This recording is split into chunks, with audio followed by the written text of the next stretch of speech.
Sir నమస్కారం sir. నమస్తే అండి. సార్ ఆగస్టు 14న 'వార్ 2' సినిమా రాబోతుంది. రజనీకాంత్ గారి 'కూలీ' సినిమా కూడా రాబోతుంది. అయితే ఇప్పటికే ఈ సినిమాకి సంబంధించిన ఒక చర్చ జరుగుతుంది. అంటే ఈ సినిమా తెలుగు రైట్స్‌ని భారీ బడ్జెట్ పెట్టే కొనుక్కున్నారు సార్. సితార వాళ్ళేమో 90,00,00,000 'వార్ 2' కొనుక్కుంటే ఏషియన్ వాళ్ళు 50,00,00,000 పెట్టి 'కూలీని' కొనుక్కున్నారు. సో ఇంత బడ్జెట్ అయింది గదా! మరి ఇవి రాబడతాయా అన్న చర్చ కూడా జరుగుతుంది. అంటే 'వార్ 2' పైన ఎన్టీఆర్ గారు ఉన్నారు కాబట్టి వచ్చేస్తుంది. కాకపోతే రజనీకాంత్ గారి మార్కెట్ ఇప్పుడున్న పరిస్థితుల్లో 50,00,00,000 రాబట్టగలదా అన్న చర్చ కూడా జరుగుతుంది. మీరేం చెప్తారు సార్ దీనికి సంబంధించి? ఈ 50, 90 హ్మ్. అనే నంబర్‌లు బానే ఉన్నాయి గానీ, హ్మ్. ఏ సినిమాకి కూడా థియేట్రికల్ పెర్ఫార్మన్స్‌లు బాలేదు. ఓకే. ఓపెనింగ్స్ వస్తాయి. ఇప్పుడు 'ఎన్టీఆర్' సినిమాకి ఓపెనింగ్స్ వచ్చి ఇరగ్గొట్టేసిన అంటే ఆయన గత సినిమా 'దేవర'. హ్మ్. 'దేవర' పెర్ఫార్మన్సు సౌత్ బావుంది. హిందీ బెల్ట్‌లో కొంత తగ్గింది. కాకపోతే అది ఎంతవరకు పెర్ఫార్మ్ చేయగలిగింది 700 అనే ఫిగర్ బయటకొచ్చింది. బయటకొచ్చిన ఫిగర్ మాత్రమే చెప్పుకుంటున్నాం మనం 700 అని. ఓకే.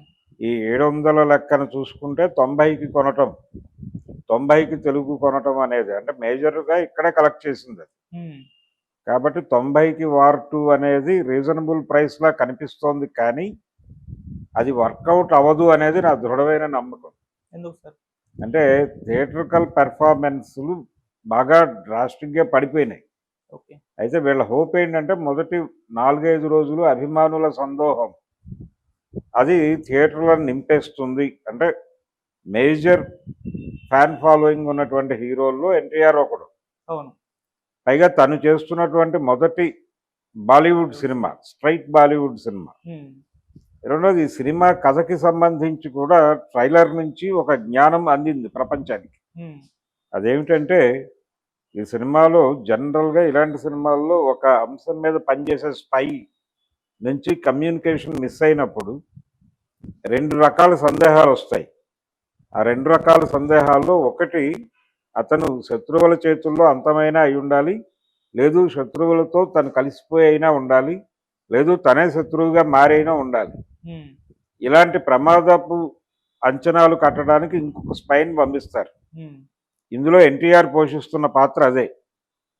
కాబట్టి వీళ్ళిద్దరి మధ్య ఘర్షణ మొదలై అది ఐక్యతగా మారుతుందా? లేదు ఘర్షణగానే మిగులుతుందా?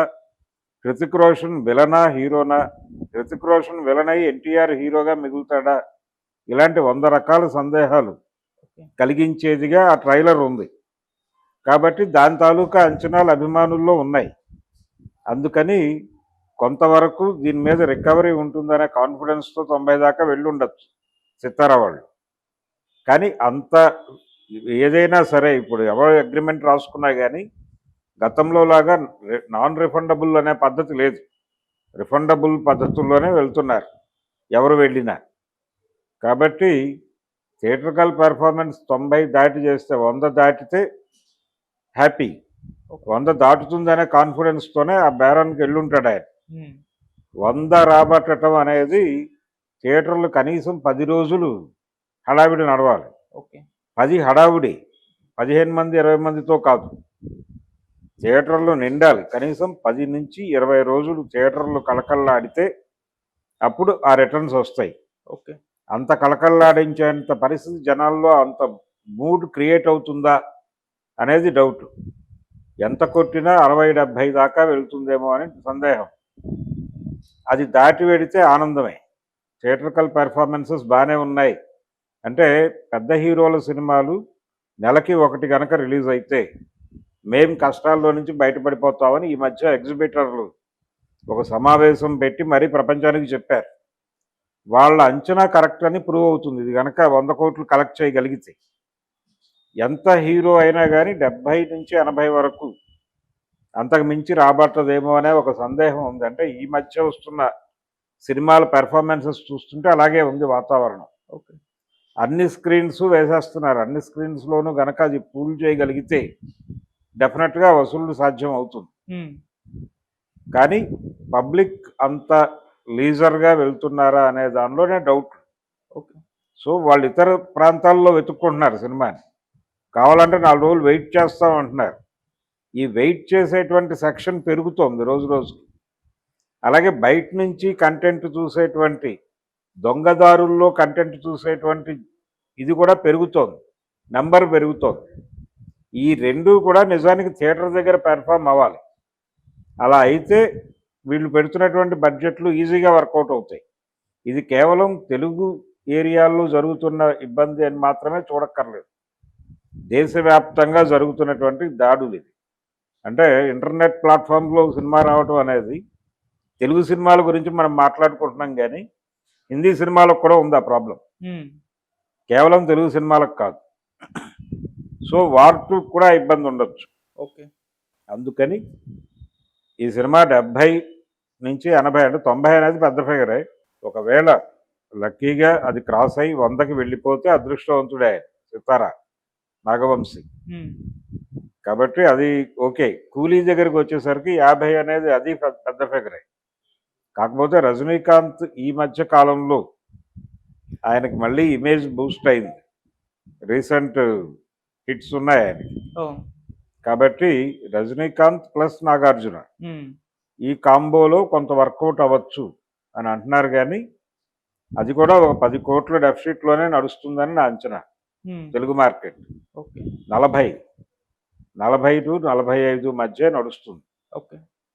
సో ఇప్పుడు ఎవరు కూడా మొత్తం కాస్ట్ పెట్టి తీసుకోవట్లేదు సినిమాలు. వస్తే ఆ రేటు, రాకపోతే రిటర్న్ ఇవ్వాలి అనే అగ్రిమెంట్లోనే వెళ్తున్నారు. ఓకే. కాబట్టి నో లాస్ నో గెయిన్ పద్ధతిలోనే నడుస్తాయి రెండు సినిమాలు.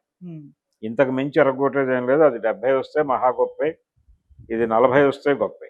మళ్ళీ రెండు ఒకే రోజు రిలీజ్ అవుతున్నాయి కాబట్టి దాని ఇంపాక్ట్ కూడా, అంటే రెండు ఒకే రోజు రిలీజ్ అవడం ఇబ్బంది ఏం కాదు. ఎందుకంటే థియేటర్లు వాంటింగ్ ఉన్నాయి, కోరుకుంటున్నారు, వాళ్ళు కంటెంట్ కావాలని కోరుకుంటున్నారు. అంటే థియేటర్లు కంటెంట్ కోరుకుంటున్నాయి. ఎన్ని సినిమాలు వేసినా మాకు జనం రావాలి అని కోరుకుంటున్నారు. కాబట్టి రెండు సినిమాలు ఫిల్ చేయటానికి స్క్రీన్స్ ఉన్నాయి. వెళ్ళే జనం ఆ సినిమా చూసి ఈ సినిమా కూడా చూస్తారు అనే ఒక నమ్మకం ఉంది. అంత లీజర్ ఇస్తున్నారా జనాలు అనేది సందేహం. అంత టైం స్పేర్ చేయాలంటే ఎవరు చేస్తారు? యూత్ చేయాలి. అంటే యూత్ నుంచి థియేటర్లకి పోటెత్తేటువంటి పరిస్థితి ఉందా? యూత్లో ఒక మేజర్ సెగ్మెంటు ఈ డౌన్లోడ్కి అలవాటు పడిపోయి ఉన్నారు. కాబట్టి ఆ ఏరియాలో కట్టడి చేయగలిగితే ఇది వర్కౌట్ అవుతుంది. వాళ్ళు అనుకుంటున్న నెంబర్ వర్కౌట్ అవుతుంది. ఇదే కాదు, తర్వాత నెక్స్ట్ 2 సినిమాలు పోటీకి వస్తున్నాయి కదా, పెద్ద సినిమాలు. ఏది నందమూరి బాలకృష్ణ గారి సినిమా అఖండ, ఓజీ, అవి రెండు కూడా ఒకే రోజు వస్తున్నాయని కన్ఫర్మ్ చేశారు. కాబట్టి రెండు సినిమాలు విడుదలైతే మాకు సెలబ్రేషనే అని అంటున్నారు ఎగ్జిబిటర్. వాళ్ళకి సెలబ్రేషన్ కావచ్చు, కానీ జనాలు రెండు సినిమాలు చూసేంత లేజర్గా ఉన్నారా అనేది సందేహం. అందుకని ఈ పెర్ఫార్మెన్సెస్ బాగానే ఉండొచ్చు, అంటే థియేటర్ అనేది ఉంటుందా ఉండదా అనేది ప్రశ్నార్థకం. అందుకని రిలీజుల గురించి మాట్లాడుకునేటప్పుడు గందరగోళమే ఉంది. ఈ సినిమాకి ఇప్పుడు కూలీకి వర్కౌట్ అవ్వదు, దానికి పెద్దగా వర్కౌట్ అయ్యే పరిస్థితి కాదు. ఎన్టీఆర్ సినిమాకి కొంత ఎడ్జ్ ఉండే అవకాశం ఉంది, ఎడ్జ్ ఉంటుంది. కానీ రజనీకాంత్ సినిమాకి దాంతో కంపేర్ చేస్తే దాంతో ఒక 60% వెళ్ళినా కానీ గొప్ప విషయమే. అంతకు మించి పెడుతుందని నేను అనుకోవడం. Okay, thank you so much. Thank you.